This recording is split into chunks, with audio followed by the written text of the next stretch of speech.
Vamos abrir nossa Bíblia no livro de Levítico, capítulo 1, verso 1. Levítico é o terceiro livro da sua Bíblia no Antigo Testamento. Levítico, capítulo 1.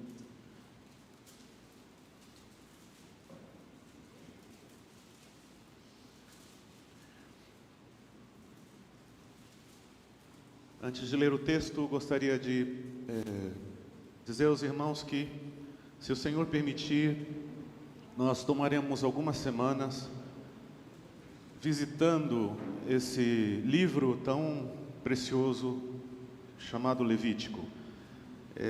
Ele tem uma belíssima revelação de Deus, embora seja um livro muito pouco compreendido e geralmente é o livro que serve de pedra de tropeço para quem quer ler a Bíblia, porque começa a ler muitas leis e muitas regras, muitos rituais e acaba que se desanima, porque talvez não tenha toda a compreensão do que eles significam.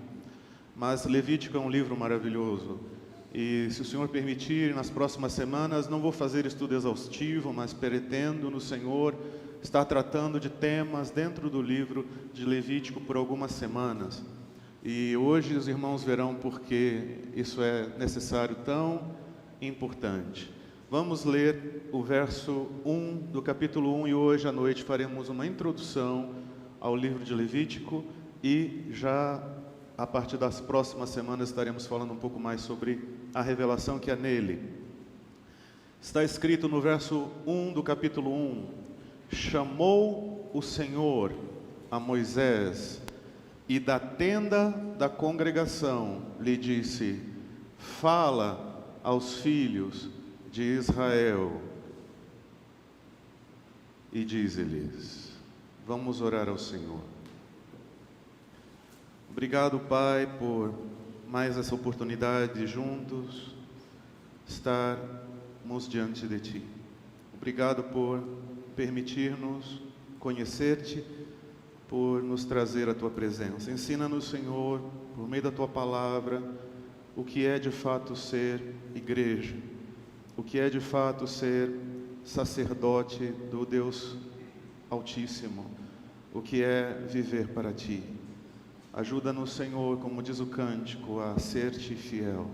Tua graça seja sobre nós, Tua bênção nessa noite, libera a Tua palavra e Teu Espírito tenha toda a liberdade de convencer aos Teus filhos da Tua vontade, do Teu querer, quebrantando todo o coração e repreendendo todo o ministro de cegueira de Satanás que tenta fazer com que Teu povo não compreenda Tua palavra. Que todos os entendimentos sejam livres nessa noite e que Tua graça, Tua palavra possa vir como fogo, como um trovão a nossas vidas, trazendo-nos, ó Deus, reações adequadas à Tua voz.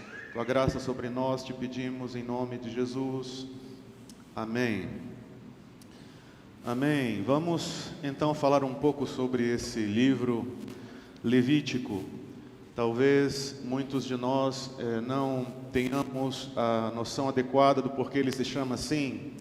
Ele é o terceiro livro do que nós no Ocidente chamamos de Pentateuco, que são 5 primeiros livros da nossa Bíblia e que correspondem à Torá, à lei judaica, aos livros mais importantes, talvez, dos escritos judaicos. Esses 5 livros, Gênesis, Êxodo, Levítico, Números e Deuteronômio, são livros que foram escritos por Moisés, inspirados por Deus, dados a um dos maiores homens de Deus da história da humanidade. E Levítico é o terceiro livro dessa sequência. Ele vem depois de Gênesis, vem depois de Êxodo. Ele foi escrito na época do Êxodo, mais ou menos entre 1450 e 1410 a.C. Que de especial tem Levítico? Muitas coisas, mas começamos pelo fato de ser o terceiro livro dessa sequência. Por que ele está aí localizado? Vamos fazer rapidamente uma rememoração dos 2 primeiros livros da Bíblia. O primeiro chama Gênesis, você pode abrir aí e verá. Esse livro do hebraico Bereshit significa no princípio. É isso que significa a palavra Bereshit, que foi traduzida na Septuaginta por Gênesis. Esse livro, que é o primeiro da Bíblia, trata da criação de tudo que há, da criação do homem e dos planos de Deus para com a vida do homem, dos planos de bem que Deus tinha com toda a humanidade, representada em Adão no primeiro casal. Então Deus tinha o interesse de abençoar, de ter uma família de muitos filhos. Deus queria ter uma família imensa de homens e mulheres a quem Ele podia tratar como filhos, receber em sua mesa, tê-los em casa, amá-los, protegê-los, curá-los, guardá-los, prosperá-los, fazê-los eternamente felizes. Esse era o propósito de Deus, que todos os homens tivessem a semelhança de Cristo, seu amor, e a semelhança de Cristo, seu próprio caráter.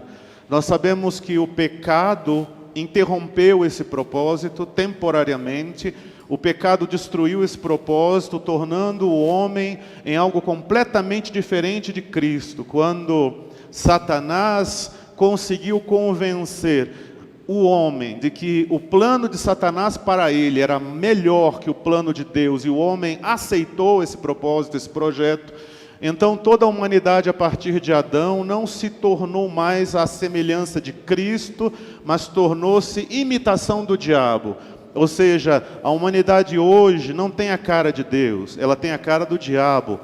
Os homens hoje não nascem naturalmente inclinados às virtudes de Deus, ao caráter de Deus, mas nascem naturalmente inclinados a pecar, a cometer crimes, a desobedecer, a desonrar. Nossas crianças, desde pequenas, têm que ser ensinadas no que fazer direito, porque o fazer errado, elas já nascem sabendo de fábrica, porque nasceram com uma natureza que não deriva do coração, do caráter de Cristo, mas deriva da árvore do conhecimento do bem e do mal, deriva da natureza diabólica do próprio Satanás.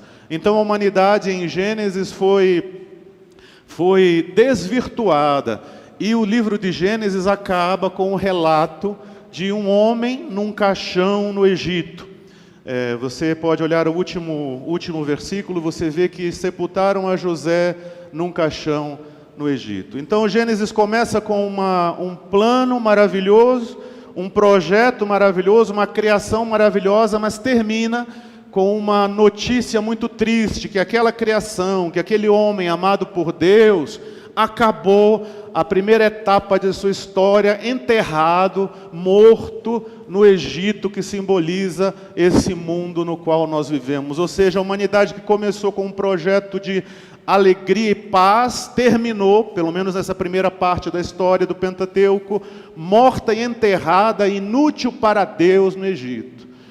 Assim são todos aqueles que vivem nesse mundo e não avançam na história, e não avançam nos livros do Pentateuco. Muitos homens estão aí vivendo no mundo suas próprias vidas, enterrados no Egito, afastados de Deus, longe de seus planos, sem sequer conhecer minimamente a vontade de Deus para suas vidas. Esses estão mortos, embora vivos, biologicamente vivos, espiritualmente estão mortos e são completamente inúteis para Deus. Assim termina Gênesis. E aí vamos a Êxodo. Eu já chego em Levítico, esse é só um preâmbulo, uma introdução, mas muito importante. E vamos a Êxodo, e Êxodo começa com: esses são os nomes. Na realidade, Êxodo é um outro termo traduzido do hebraico, Shemot, que significa os nomes. Em Êxodo nós vemos Deus indo ao Egito, aquele povo que estava morto, que estava escravo, que era seu povo Israel, e Deus, por meio de Moisés, tira seu povo do Egito e traz seu povo à sua presença no deserto do Sinai. Então, o livro de Êxodo fala dos nomes desses que foram resgatados. Esses são os filhos de Israel, a nação de Israel. ela foi resgatada, todos os nomes que Deus escolheu foram retirados do Egito, daquela condição de morte, de escravidão ao pecado, e foram trazidos à sua presença. É isso que o Espírito Santo está fazendo hoje, é isso que o Espírito Santo está fazendo e tem feito nessa igreja, e fez com tua vida. Ele foi até o Egito, onde você estava morto, vivendo uma vida dissoluta, uma vida longe de Deus, uma vida vivida para tudo que é valor desse mundo, mas que não considerava a existência transcendental do Deus que te criou. Tu viveste muito tempo assim, escravo do pecado, do dinheiro, da malícia, da maldade, da mentira, da sensualidade, mas Deus foi até o Egito e lhe deu vida, Ele trouxe a sua presença, como fez no Êxodo com o seu povo Israel. E aqui estamos nós, e somos conhecidos por Deus pelos nossos nomes. Então o Êxodo chamou os nomes. Esses são os nomes. Podemos dizer aqui que esses são os nomes daqueles que até hoje o Senhor Deus tem chamado do Egito da morte para a vida no deserto, que é descrita em Êxodo. Então o Êxodo começa com a libertação de um povo conhecido pelo nome, pelo nosso Deus.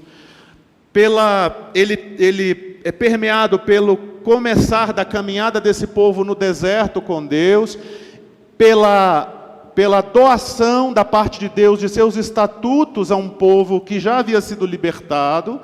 E Êxodo termina com a construção do tabernáculo, que era a tenda, aonde Deus, que antes estava distante, agora passava a habitar diariamente no meio do seu povo escolhido e libertado do Egito. Então Êxodo começa com a libertação de um povo, por um Deus que enviou Moisés como libertador, e termina com o próprio Deus habitando no meio do tabernáculo. O tabernáculo era uma tenda que o Senhor Deus, no Monte Sinai, ensinou Moisés a construir e disse: coloque-a no meio do povo e faça com que as tribos se posicionem ao redor dela, 3 de cada lado, de forma que as 12 tribos estejam todas voltadas à centralidade de sua vida. Antes, a centralidade de sua vida eram os deuses do Egito, as guerras do Egito, o dinheiro do Egito, os valores do Egito, mas agora a centralidade deles é a minha glória,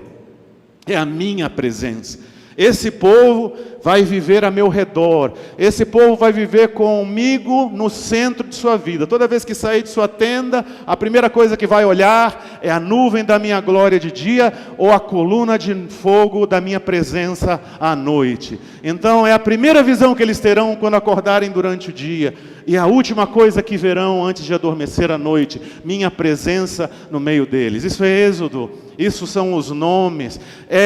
Foi para isso que o Senhor nos chamou, a ser um povo que se reúne ao redor de sua glória, um povo que se reúne ao redor de sua presença, um povo que não reúne-se apenas para fazer uma celebração religiosa, mas um povo que vem à presença de Deus e hoje traz a própria presença de Deus a esse lugar, porque Ele habita não só no centro da comunidade, mas no centro de cada um de nós, no espírito de todos aqueles que entregaram suas vidas a Jesus Cristo, o Senhor e Salvador do mundo inteiro, daqueles que creram.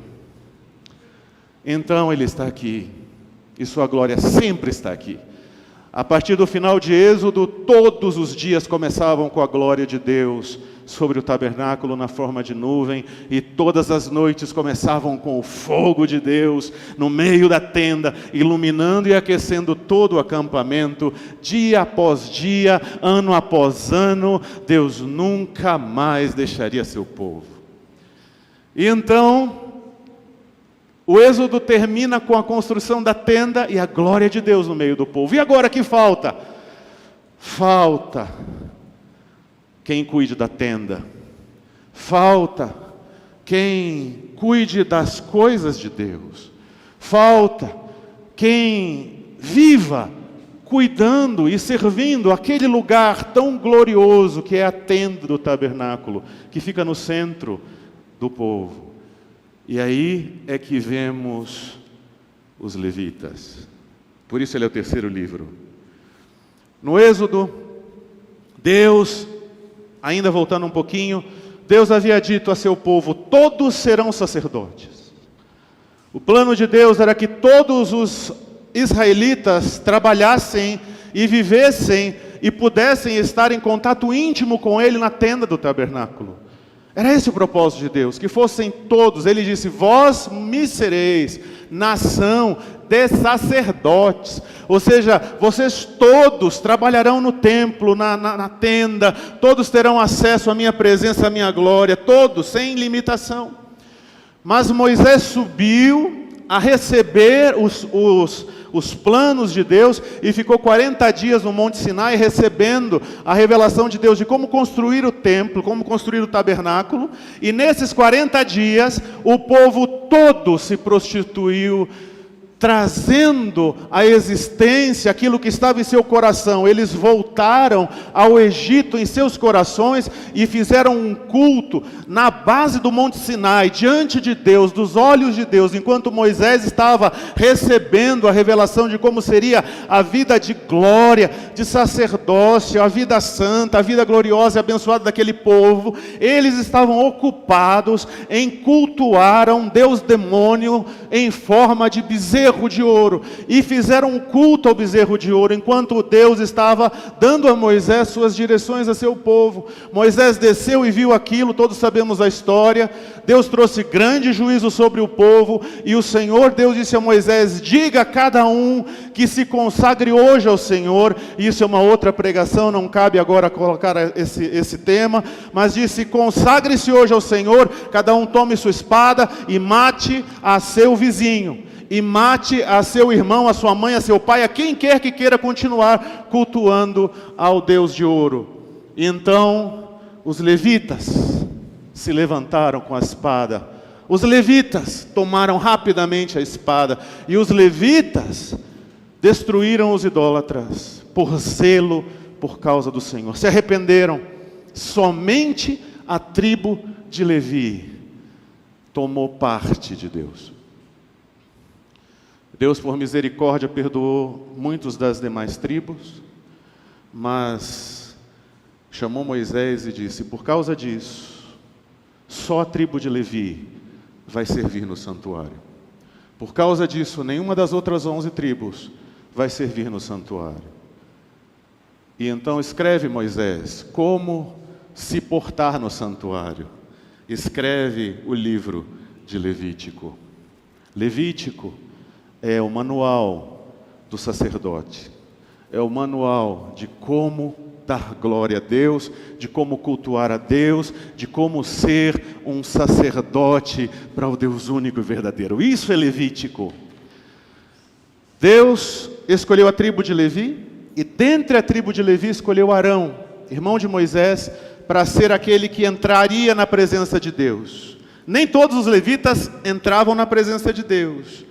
Arão e sua descendência. Então, esse livro Levítico, embora tenha sido traduzido assim, Levítico, ele não é o manual de todos os levitas, ele é o manual dentre os levitas que são sacerdotes.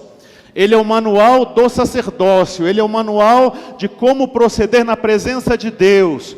Ele é o guia para todo aquele que quer agradar a Deus como sacerdote. É isso que é Levítico. E nesse caso, dentro da tribo de Levi, só quem poderia ser sacerdote seria Arão, porque foi escolhido por Deus, e seus filhos. Entenderam isso?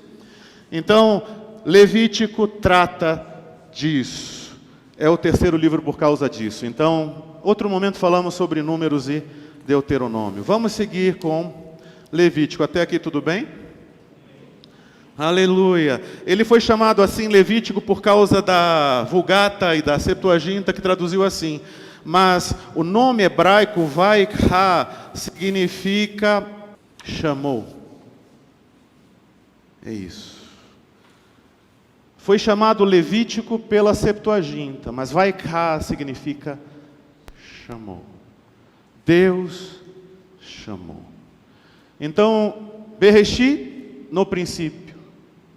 Êxodo, os nomes. E agora, dentre os nomes, Deus chama alguns a viver no tabernáculo e servi-lo. Deus escolhe alguns a servi-lo como sacerdotes no tabernáculo.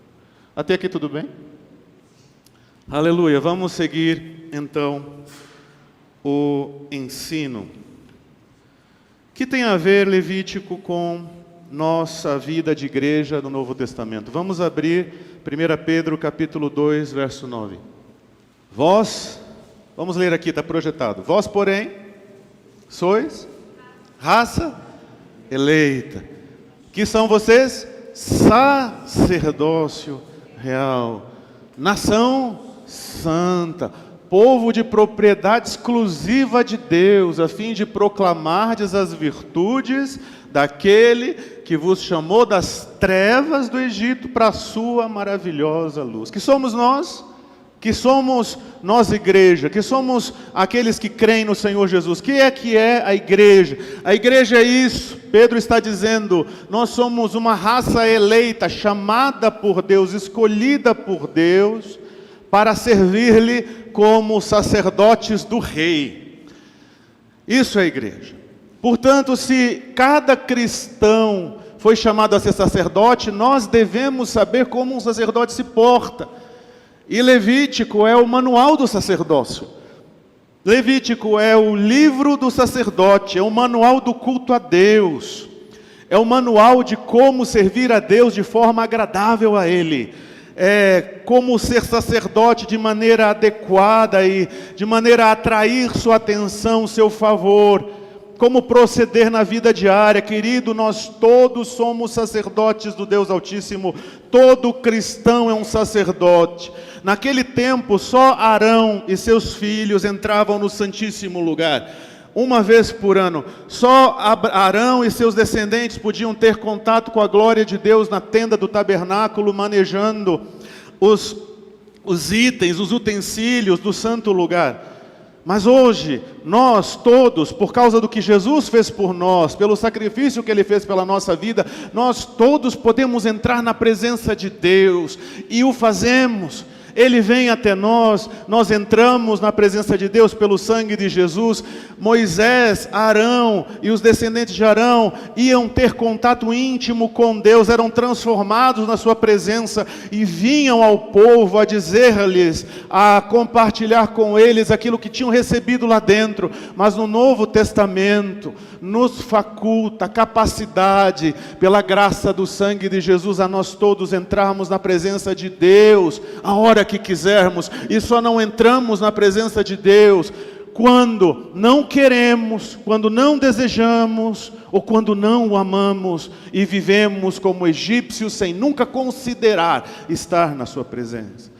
Amado, entrar na presença de Deus é entrar no lugar santíssimo, é ser absolutamente impactado por sua glória, é ser impactado por sua santidade, é ser contristado com sua própria natureza pecadora, é ser confrontado com o seu pecado, é arrepender-se deles, e se tu fores sábio, é curvar-se a seu perdão e sair de lá transformado.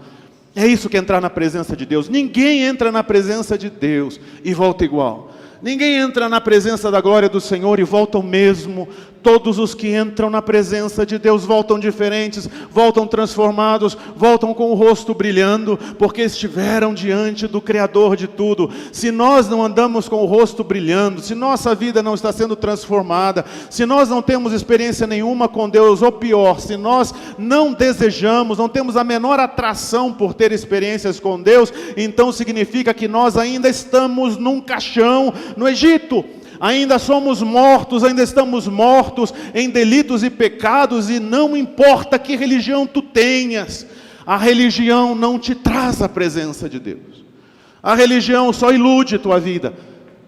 Religião nenhuma traz o homem a Deus, só Jesus Cristo traz o homem a Deus. Um compromisso com o Senhor Jesus traz o homem a Deus. O arrependimento das obras mortas, dos pecados, traz o homem a Deus. Um ajoelhar-se diante de Cristo, confessando-o como Senhor e Salvador de suas vidas, dizendo a Ele: eu sou um pecador miserável, estou indo para o inferno, não tenho nada a dar-te. eu preciso do teu perdão. Isso te introduz na presença de Deus. Mas ai daquele que chega diante de Deus achando que tem o que dar a Deus, que tem boas coisas. Não, eu estou com Deus porque sou bom, eu estou com Deus porque, sabe, não sou ladrão, não faço coisas ruins, sou mais ou menos honesto. Ai desse que dispensa o sangue de Cristo Jesus e confia na sua própria bondade, que a palavra de Deus chama de trapos de imundícia. Esse nunca verá Deus, esse nunca entrará no lugar santíssimo.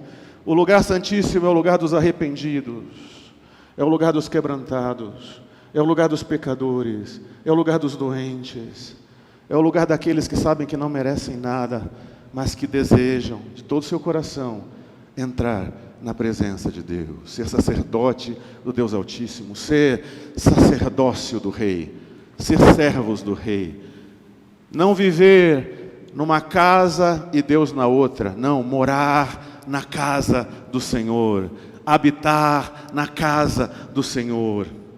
Como dizia Davi, e eu sei que na tua casa eu habitarei por longos dias. Esse era o desejo.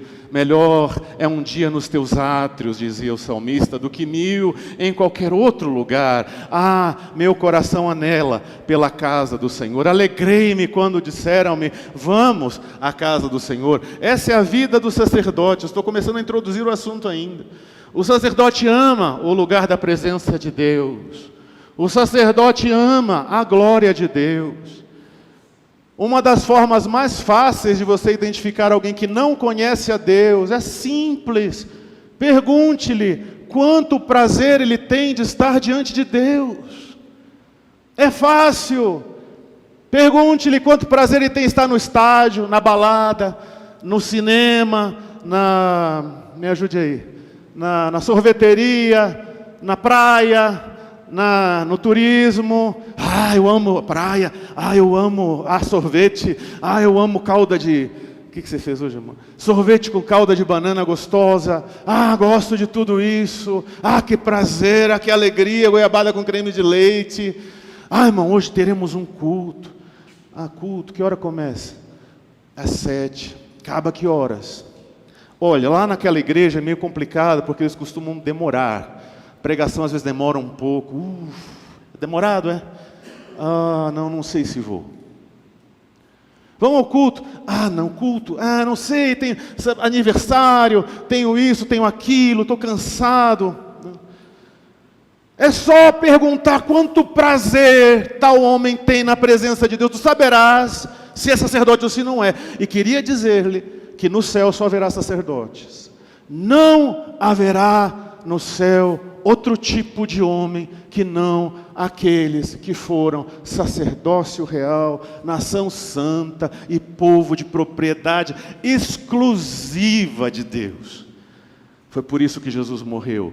Nada menos que isso entrará no céu de sua glória. Ajuda-nos, Senhor, a compreender isso. Levítico é o livro que fala sobre como ser sacerdote, como agradar a Deus. E esse livro, logicamente, só interessará aos sacerdotes, porque ele não provocará nenhum tipo de interesse em quem não ama a Deus. Levítico, como é que é viver para Deus, servir Deus, viver na igreja, viver trabalhando para... Não é minha praia. Eu tenho que construir minha empresa de informática, eu tenho que casar, eu tenho que ter filhos, eu tenho que terminar minha pós-graduação, eu tenho que virar doutor em mecânica. Eu não tenho tempo para isso. Eu tenho que ser feliz. Como vou ser feliz servindo a Deus? Não, eu vou na igreja uma vez por semana e está muito bom. Eu vou no culto uma vez por semana, está ótimo. Porque, amado, quem não é sacerdote não sente a menor falta da igreja. Quem não é sacerdote não sente o menor amor pela igreja. Quem não é sacerdote não tem prazer nenhum em estar na igreja.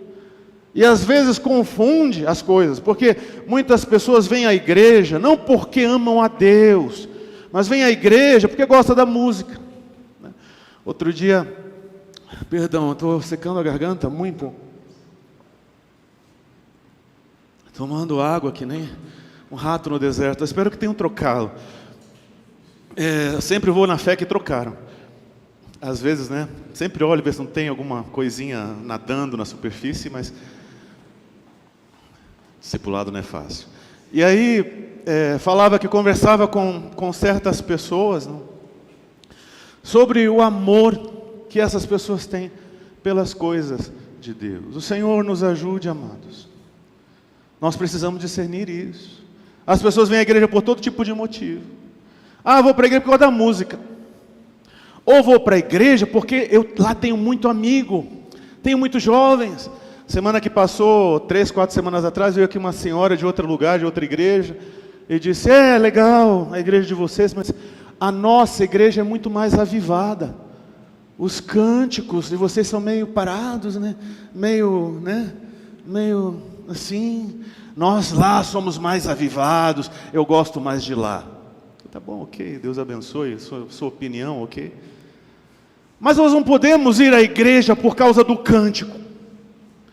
Nós não podemos ir à igreja porque lá meus filhos, outro disse, não, eu vou à igreja onde meus filhos se sentem melhor. Então você não vai por causa do amor a Deus, vai porque seus filhos ali vão congregar. E se for a outro lugar, você não tem autoridade para fazê-los congregar contigo. É isso que você quer dizer com suas palavras? Não, eu vou porque meus amigos estão lá, tem um bom grupo de jovens, é tudo animado, e eles fazem sarau, e fazem, vigília não faz, como é que é o nome daquele negócio? Serenata, obrigado pela ajuda, cadê o discipulado? Muito obrigado. Serenata, né? E tudo isso. Vou por causa disso. Não, meu irmão, um sacerdote vai ao culto porque ele ama a presença de Deus, porque ele ali se realiza em sua vida, porque ele é o lugar da sua habitação, porque ele encontra sentido para a sua vida naquele lugar. Ele tem prazer nas coisas de Deus. Ele tem muito mais prazer nas coisas de Deus do que nas coisas dessa terra, porque ele é renascido, ele tem uma vida dentro dele, que é a vida de Cristo, que é a vida do padrão sacerdotal, daquele que queria morar no tabernáculo. Só não morava porque Deus não permitia, né?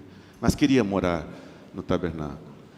Quando eu era novo convertido, com 18 anos, eu várias vezes ensaiei dormir na igreja. Eu queria. A igreja tinha uns bancos de madeira, duros, né? Não era essa cadeira confortável que você tem, não. Era banco de madeira, feito pelo irmãozinho Raimundo, que era um marceneiro horrível. Assim, o encosto descia, não sei se era alguma coisa muito moderna, que à época a gente não conseguiu discernir, né, a grandiosidade do projeto, mas era difícil. Olha, irmãos, mas quantas vezes o culto acabava e eu acabava chorando aos prantos em lágrimas. E um monte de jovens junto comigo, aos prantos, chorando, dedicando-me ao Senhor. Eu ouvi aquela pregação, ouvi aquela palavra e disse: eu quero viver para Deus, eu quero viver para Ti. E chorava, e o tempo passava rápido, e de repente eram 11 horas da noite. Várias vezes pastor, deixa eu dormir aqui, eu fico no banco, eu durmo, eu só quero ficar aqui, eu não quero sair daqui mais. Eu não quero mais deixar esse lugar. Algumas vezes no culto da manhã da escola bíblica, nós ficávamos já para a noite, inventávamos desculpa. E o pastor, coitado, abriu o olho desse tamanho: vocês vão ficar aí? O pastor devia pensar: meu Deus, almoço, lanche, atenção, meu sono da tarde já era. Vou ter que ficar com esses meninos aqui, me perguntando um monte de coisa, até a hora do culto. Eu disse: não, pastor, não se preocupe, eu já sei o que o senhor está pensando. Eu só quero um lugarzinho para ficar aqui no banco, eu não vou lhe incomodar. O senhor vá para lá e eu vou ficar aqui. Aí ficávamos nós 3, 4 gatos pingados lá varrendo, conversando. Porque Deus estava lá, pelo menos assim eu cria. Era o lugar onde a palavra de Deus falava ao meu coração. E havia um desejo, amado, que não era meu. Preste atenção. Valério de Figueiredo Palheta não ama a Deus. Valério de Figueiredo Palheta sempre foi inimigo de Deus. Mas Valério de Figueiredo Palheta, aos 18 anos, entrou no Santo dos Santos, pela graça de Deus, pelo sangue de Jesus, encontrou-se com Cristo. Eu o vi, ele falou comigo, disse: eu não tive vergonha de morrer por você, eu ouvi sua voz, eu tive um encontro impactante com ele numa noite, num culto, Ele falou comigo e me transformou e me colocou no coração seu espírito. E a partir dali uma vida nova havia dentro de mim. Eu não sabia explicar essa vida. Eu só sabia que essa vida me atraía para tudo o que tinha a ver com Deus. E me afastava de tudo o que não tinha a ver com Deus. Eu não queria mais coisas erradas na minha vida. Me afastei daqueles amigos que contavam piada suja. Me afastei daquelas atividades de bagunça. Comecei a ter pudores exagerados com minha sexualidade, com as coisas do mundo, com olhar para coisas que não devia. Minha consciência começava a pesar imediatamente, logo após um pensamento impuro passar na minha mente. Algo havia acontecido. Eu não sabia ainda o que era, mas hoje eu sei. Naquele dia, Ele me chamou, isso é Levítico, chamou a ser sacerdote do Deus Altíssimo, sacerdote do Rei, povo de propriedade exclusiva dEle, nação santa, separado para Ele, para proclamar suas virtudes, as virtudes daquele que me tirou das trevas, do caixão enterrado no Egito, da morte, e me transplantou para o reino do Filho de seu amor, eivado da mais grandiosa luz. Foi isso que aconteceu naquele dia com a minha vida. E é isso que tem que acontecer com as nossas vidas. E se acontecer, querido, então nós seremos aqui um povo que amará a glória de Deus, amará a igreja, amará o serviço ao Senhor, amará o ser sacerdote, viverá para Ele. Isso significa que eu não vou mais trabalhar? Claro que vai, mas teu trabalho será secundário, e teu trabalho servirá de suporte para que tu possas estar aqui, ou em qualquer outro lugar, onde Deus te queira, servindo a Ele. Então seu trabalho servirá simplesmente para te proporcionar a condição de estar no tabernáculo. Ah, não vou me casar? Vai casar. Ah, você vai. Mas vai casar com alguém que lhe proporcione auxílio no serviço do tabernáculo. Você não vai casar com uma lambisgoia, um sirigaito, que vai lhe levar para longe da igreja. Porque você vai pensar, a primeira coisa que tenho que fazer, quando for me casar, é casar-me, escolher uma mulher de Deus. Porque se eu escolher uma mulher que não teme a Deus, ela vai me arrancar do tabernáculo, e eu sou sacerdote. Quando for escolher o trabalho, eu tenho que trabalhar em algo que não atrapalhe a meu trabalho num tabernáculo. Se eu for ser vendedor de bebida alcoólica, eu vou estar ajudando as pessoas a se prostituírem, a se viciarem. Que tipo de sacerdote serei eu? Melhor passar fome do que trabalhar em algo que destrói a vida das pessoas. Não, mas dá muito dinheiro. Mas olha, um negócio grande. Eu sou servo do Deus vivo. Eu sou sacerdote. Você vai trabalhar, você vai. Mas você não vai trabalhar tocando num lugar onde as pessoas estão ali bebendo, se prostituindo, e você lá, usando o dom que Deus lhe deu, para animar a destruição diabólica das vidas. Não, tu não vais fazer, sabe por quê? Porque tu és sacerdote. Porque tu vais para a presença de Deus depois, e vais lembrar daquelas vidas que você animou, enquanto estavam se prostituindo, traindo a esposa, se drogando. Entende ou não entende? Eu fui chamado, amado. Eu fui chamado. Eu e muitos outros. Bendito seja o nome do Senhor. Porque por causa dos chamados, o povo de Israel ouve a voz de Deus. Por causa dos Moisés, que se aproximaram dele no monte, o povo de Israel ouve as leis do Senhor e entende o porquê eles existem e para que devem viver. Aleluia! Tu também és chamado. E hoje Deus está renovando esse chamado em tua vida. Hoje Deus está lhe chamando. Levítico significa Vaikra. Ele chamou. Chamou Moisés a estar diante dele. E disse: Moisés, isso que tu entendes, fala aos filhos de Israel.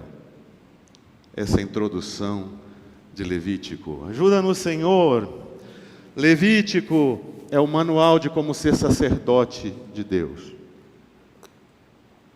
É o livro do culto a Yahweh. É o manual do culto a Deus. Aleluia! Quer ler Levítico? Leia. Leia com outros olhos.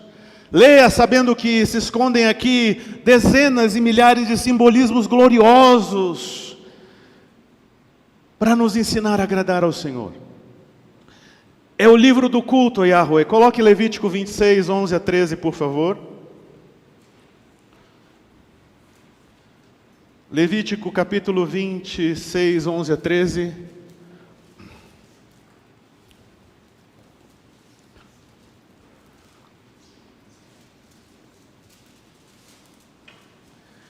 Ele chamou.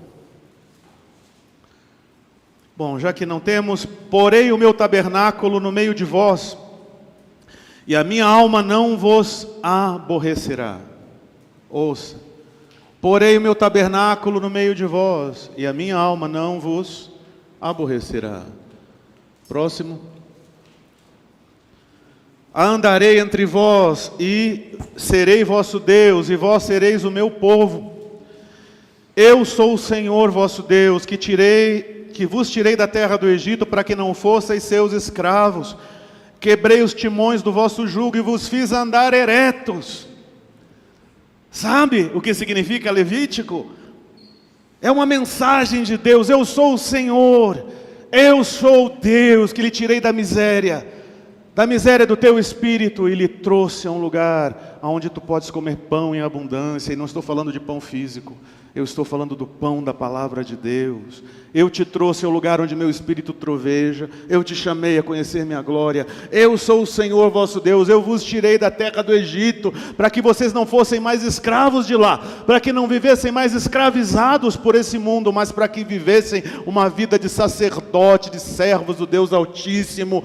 Quebrei os timões do vosso jugo, e vos botei a andar retos. Amado, um sacerdote do Deus Altíssimo, um cristão, anda reto.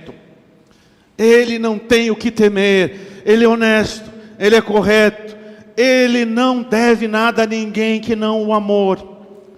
Ele faz as coisas certas, da sua boca não sai palavra torpe, não sai engano, não sai maledicência. E se porventura sair, rapidamente se conserta com Deus.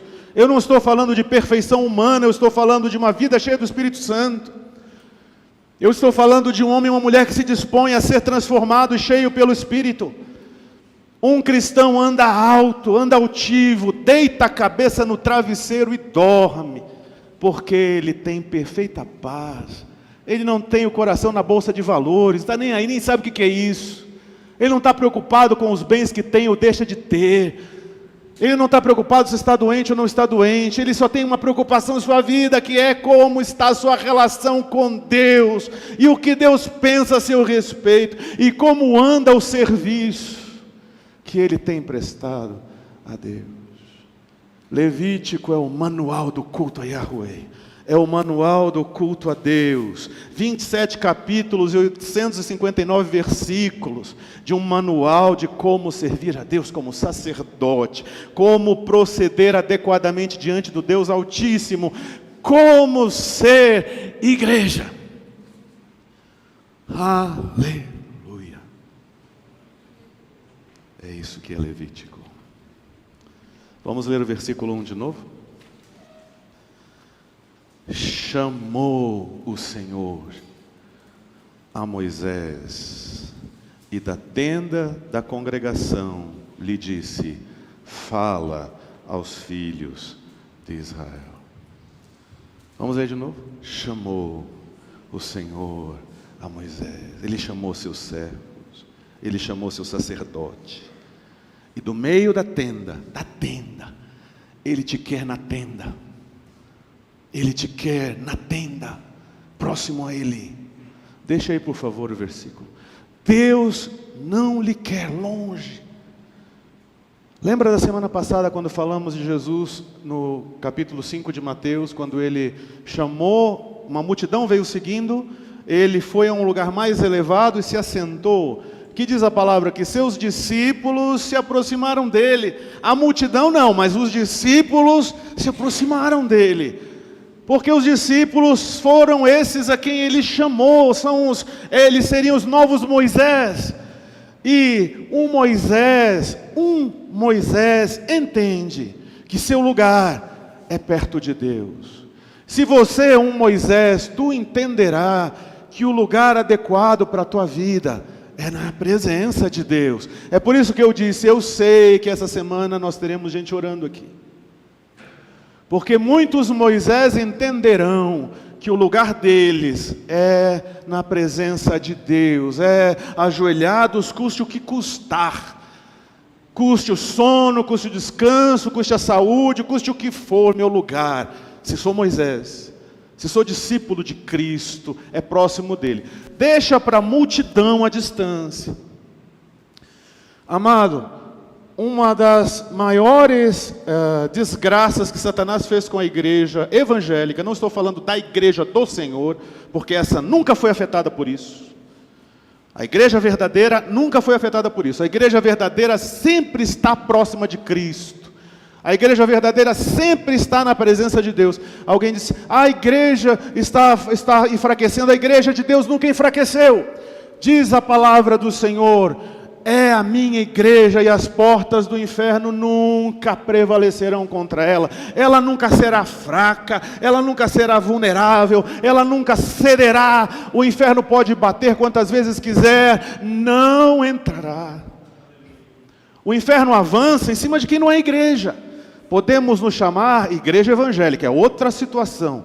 Agora, se você é igreja de verdade, se nós somos igreja de verdade, não houve na história um único homem e mulher que fez parte da igreja verdadeira e que não quisesse estar perto de Deus, próximo a Ele, junto a Ele, colado nele, grudado nele, seguindo os seus passos, observando o que Ele faz, procurando imitá-lo em tudo.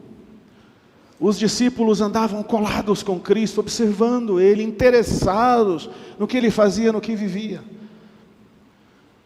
Mas muitos de nós temos aprendido na igreja evangélica, nas pregações de hoje, desses falsos líderes e profetas, de que você pode servir a Deus longe, que você pode servir a Deus numa distância segura, sem se aproximar dEle, sem permitir que o Espírito de Deus lhe confronte, sem permitir que o Espírito de Deus lhe diga, você está errado, você está indo para o inferno, converta-se, arrependa-se, mude, venha chorando aos pés do Senhor, confesse seu pecado diante dEle, não diante do homem, diante de Deus. Ele lhe perdoará, Ele lhe encherá, lhe fará novo, conserte sua vida. Não podemos servir a Deus vivendo em pecado, é isso que diz a Escritura. Eu não posso servir a Deus sendo adúltero, roubador, ladrão, mentiroso, fofoqueiro.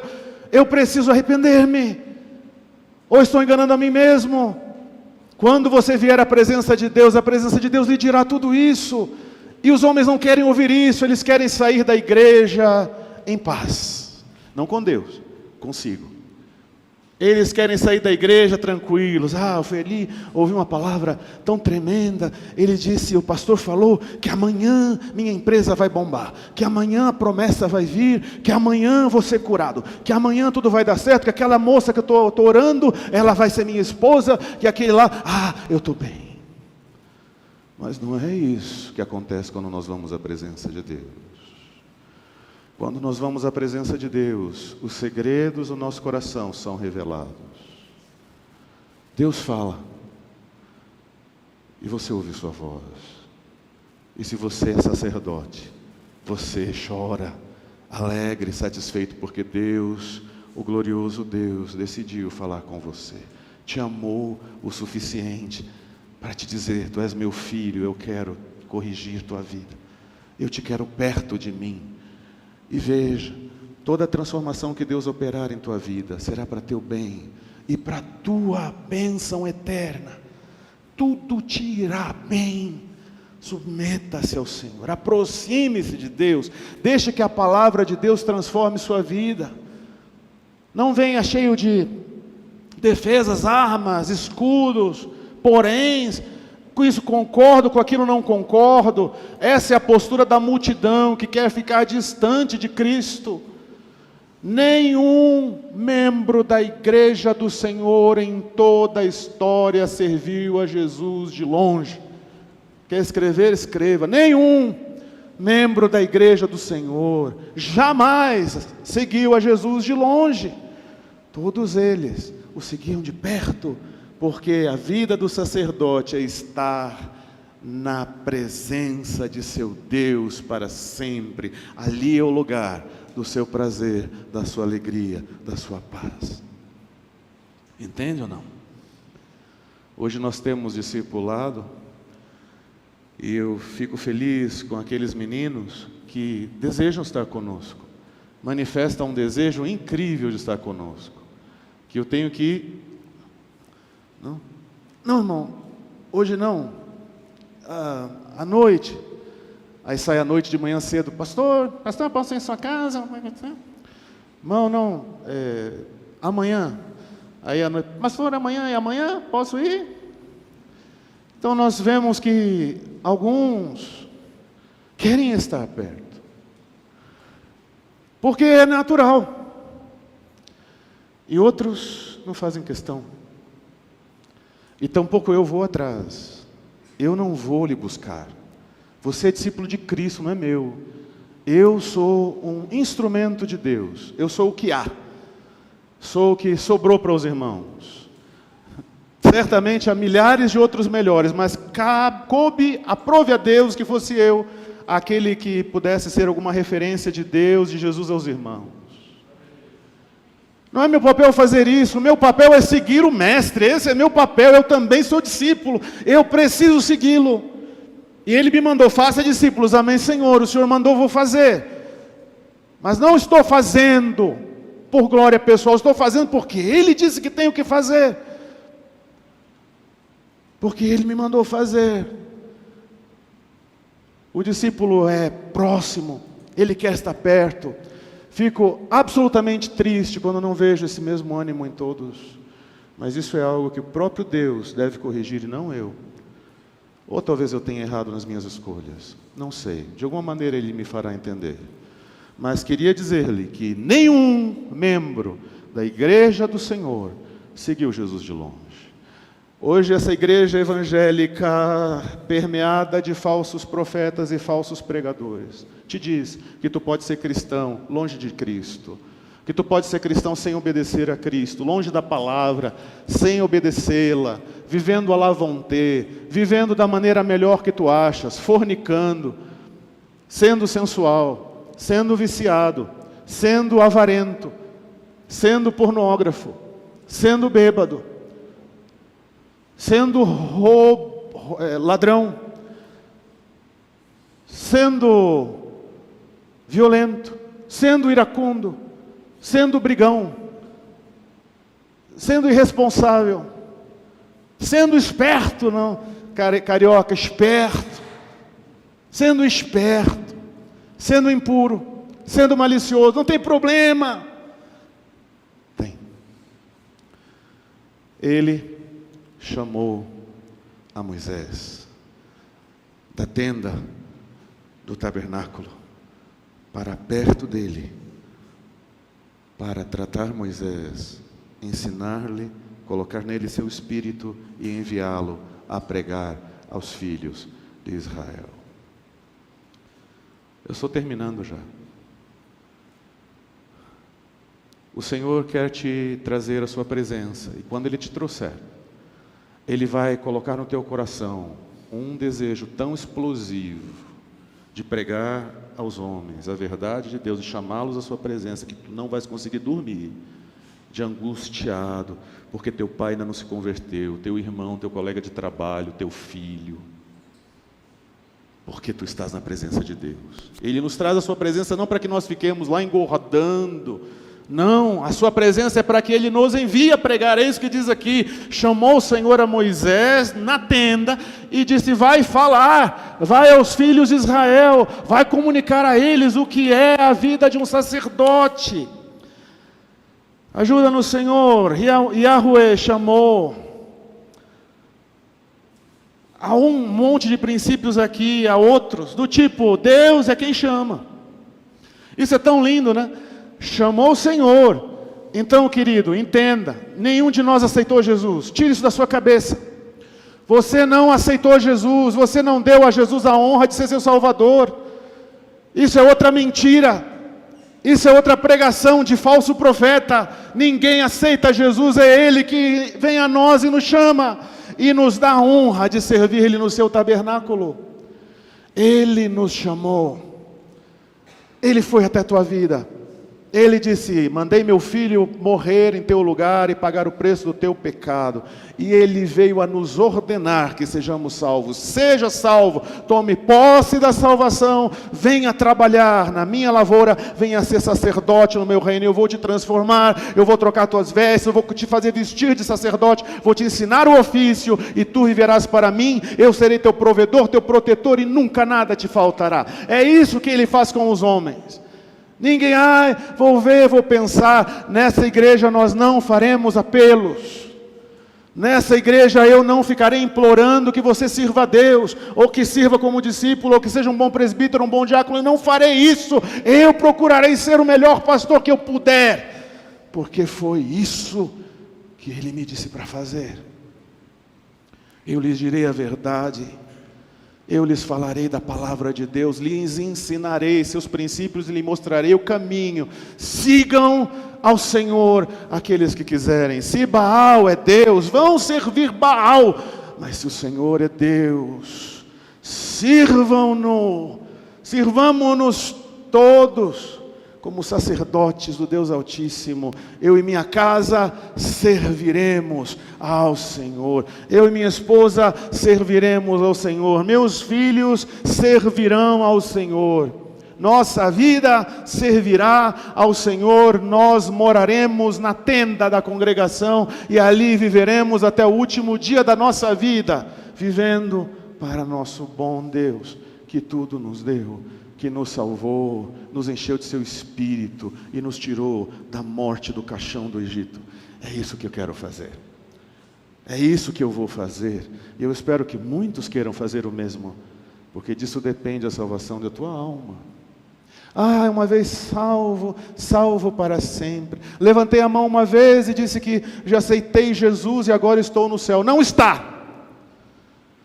Os cidadãos do céu caminham para o céu. Os cidadãos do céu progridem para o céu. Os cidadãos do céu seguem o Rei do céu. Estão a seu lado, próximos, andando juntos. É isso que lhe falo. Essa é a mensagem, não há outra. Essa é a mensagem que deve ser pregada de todos os púlpitos, de todos os lugares. Sigam ao Senhor. Deixem esse mundo, ele vai ser totalmente julgado, destruído, e não vai demorar muito. Sua igreja precisa ser encontrada caminhando, obedecendo, amadurecendo, mudando, sendo transformada, mudando as vestes, santificando-se cada dia um pouco mais, aprendendo cada dia um pouco mais de como servir a Deus, como dedicar suas vidas a Ele, tudo o que a sua vida significa. Sua família, sua casa, seus bens, tudo que tu és e tem, tudo deve ser dedicado a Deus. E é isso que Levítico ensina. Deus é quem te escolheu, Deus te chamou, isso é uma grande honra. E você está aqui nessa noite porque Ele te ama. Você está aqui ouvindo essa palavra e talvez na internet alguém esteja mais ouvindo porque Ele ama você. E tem um propósito na sua vida, Ele sabe os nomes. Lembra Êxodo? Os nomes, chamou. Ele conhece sua igreja pelo nome. Ele sabe o nome de todos nesse salão que são sacerdotes. E sabe o nome de todos nesse salão que se iludem a si próprios e não estão servindo a Deus, mas são cidadãos do mundo que têm uma religião. Mas Ele conhece os que são dele, Ele os conhece pelo nome. Disse, as minhas ovelhas ouvem a minha voz e me seguem. Eu as conheço pelo nome, ninguém as arrebatará da minha mão. Ele as tem como família, Ele as conhece, elas o servem, Ele é seu Deus, eles são seu povo. Eles vivem no tabernáculo, eles vivem na tenda do testemunho, eles vivem na nuvem de glória, eles vivem na presença de Deus. Assim seja nossa vida diante dele. Hoje é dia de decisão, irmão. Sua graça nos alcançou. Ele enviou o Senhor Jesus a chamar todos que o receberem pela fé e pelo arrependimento, para que sejam salvos. Ele nos ordena a ser salvos. Vamos abrir Atos capítulo 2, 38, 41. Eu já estou terminando, mais 10 minutos eu termino. Atos capítulo 2, verso 38 a 41.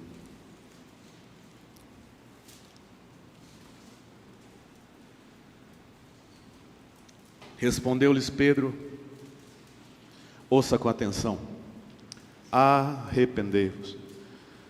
Será que a pregação mudou? Porque hoje não se ouve mais isso em lugar algum. Hoje se diz, viva o melhor de Deus. Hoje se diz, seja feliz. Hoje se diz, prospere. Hoje se diz, seja rico, seja abençoado, determine tua vitória. Mas os homens de Deus dizem, arrependei-vos. E cada um de vós seja batizado em nome de Jesus Cristo para a remissão dos vossos pecados. Recebereis então a vida, aquela que lhe falei, o dom do Espírito Santo. Porque para vós outros é a promessa, para vossos filhos e para todos os que ainda estão longe.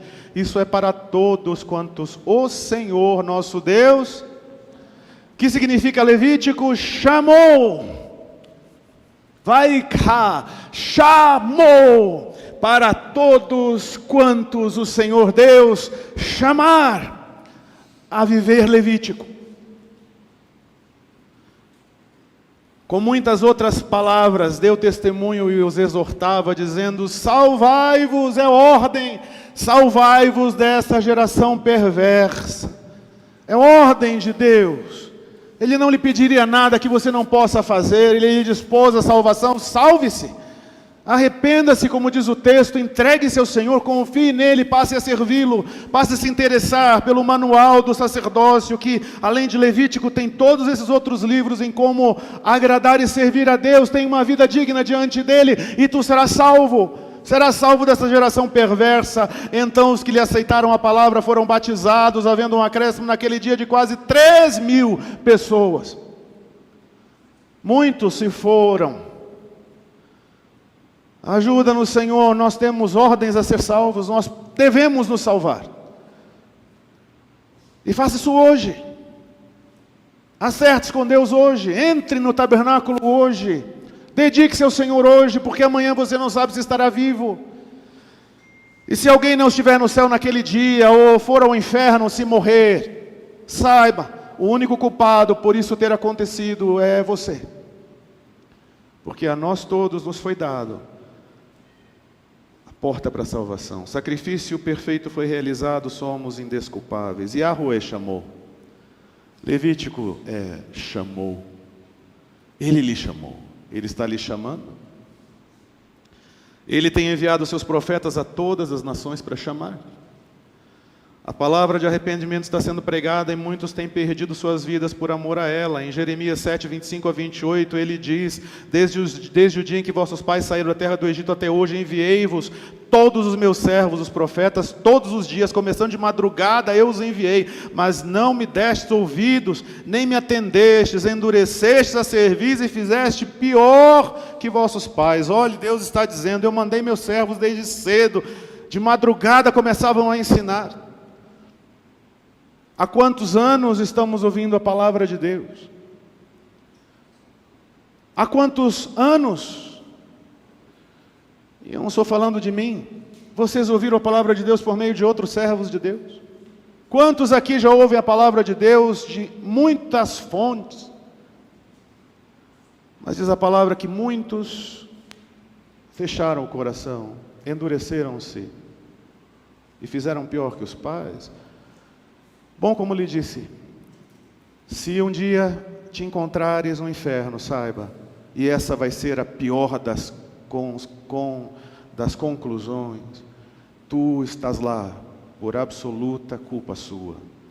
Não será culpa do pastor, não será culpa da igreja, Não será culpa de teu pai que deu mau testemunho, tua mãe que deu mau testemunho, do irmão que caiu, da igreja que caiu, da outra pastora que caiu, porque eu não tive alegria, porque eu não tive isso, porque eu não tive aquilo. Não, culpa sua. Só que, amado, no inferno não haverá mais coração endurecido, haverá somente desespero, porque lá toda a cegueira de Satanás na nossa mente será tirada. O desespero será enorme, o desespero será maior ainda, porque lá nós descobriremos que poderíamos não estar lá, mas ali permanecerão esses pela eternidade dos séculos para sempre. Não há mais salvação. Mas hoje há. Aqui há. Nesse lugar está a presença de Deus. E tu estás diante dela. Deus está falando essa noite. Essa é a voz de Deus. Ouça. Essa é a voz de Deus. Ouça. Farás bem em fazê-lo. Deus tem chamado. Deus tem nos ensinado o que é Levítico. Ajuda-nos, Senhor. Glória a Deus pela vida de Moisés. Glória a Deus pelos 40 anos aprendendo a pastorear ovelhas e bodes no deserto, porque por causa desses 40 anos ele salvou toda uma nação e a trouxe à presença de Deus. Ajuda-nos, Senhor, a conhecer teu santuário. Bem-aventurado todo aquele que pode se aproximar de Deus sem medos, sem reservas, sem temores, que está disposto a ouvir sua voz e obedecer sua vontade para a sua vida. Bem-aventurado todo o que não pretende seguir ao Senhor de longe, como tantos hoje em dia pensando que fazem bem. Do tabernáculo parte a voz de Deus a seus servos, e da tenda da congregação ele os chama e os envia a falar ao povo. Como servir Deus de longe? Como servir a Deus sem compromisso diante da palavra do Senhor? Como querer servir a Deus por meio da podre religião? Ouvindo a verdade, sabendo a verdade, conhecendo o nosso Deus. Isso não é possível. Ajuda-nos, ó Deus. A vida do sacerdote, resumo e seguirei em outro tempo falando sobre isso, é basicamente comunhão, serviço e vida no Espírito. Falaremos sobre isso com detalhes mais para frente, mas isso é a vida do tabernáculo. Comunhão com Deus e com os outros, serviço a Deus e vida no Espírito. Vamos falar sobre isso em um outro momento. Queria terminar esse tempo falando um pouquinho, rapidamente, sobre Abel, só sobre um detalhe. A palavra de Deus diz em 1 Samuel que Deus, o Senhor, não tem prazer em holocaustos e sacrifícios, mas tem prazer em que se obedeça a sua palavra. Ele disse: queime a gordura para mim. E Abel obedeceu, queimou a gordura do sacrifício, o melhor da gordura ele deu a Deus, queimou, não ficou com nada, consumiu tudo para Deus. Ele podia ter pegado um pedaço, pega um pedaço do assado, mas o sacrifício que Abel fez foi completamente queimado, e ele fez aquilo queimado para que o aroma subisse a Deus. E Deus olhou lá de cima e sentiu o aroma daquele sacrifício. E eu fico pensando, será que Deus gosta do cheiro de gordura? Será que Deus tem prazer em cheirar gordura queimada? Eu quero lhe dizer no que Deus tem prazer.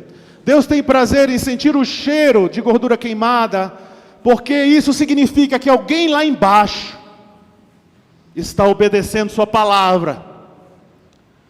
Alguém lá embaixo o ama, entendeu sua palavra, está vivendo para agradar-lhe. Não é a gordura, é quem oferece a gordura. Por isso diz: tem o Senhor tanto prazer em sacrifícios, em multiplicação de sacrifícios, quanto em que se obedeça a sua palavra. Amado, Deus não tem prazer no sacrifício, Deus tem prazer no sacerdote. Ouviu? Deus não tem prazer no sacrifício, Deus tem prazer no coração do sacerdote. Feche seus olhos, vamos orar ao Senhor.